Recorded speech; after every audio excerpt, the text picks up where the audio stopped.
खंबर के गांव अलिफ में शौहर ने कारोकारी के इल्जाम में अपनी 21 साला बीवी नाला को फायरिंग करके कत्ल कर दिया। मकतूला अपने वालिद के घर में मुकीम थी।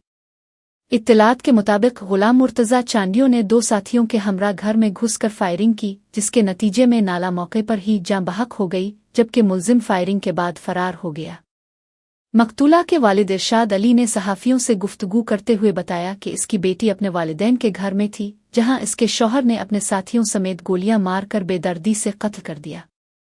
वालिद का कहना था कि ओ जालिमों ने मुझ पर क़यामत ढा दी है, मेरी बेटी को बेदर्दी से मार दिया गया। लाश को ज़रूरी कार्रवाई के लिए कंबर अस्पताल मुंतकिल किया गया, जहां पोस्टमार्टम के बाद नाश वरसा के हवाले कर दी गई।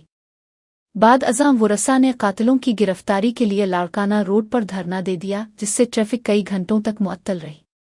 इस मौके पर सियासी और समाजी तंजीमों के रहनुमा मोहम्मद अली खान एव मोहम्मद जान बरोही और मुनीर अहमद बरोही ने मकतूला के वरसा के साथ इजहार यकजहती करते हुए कहा कि नाला पर जुल्म करने वाले संग दिल कातिलों को फी फौर गिरफ्तार करके सख्त से सख्त सज़ा दी जाए।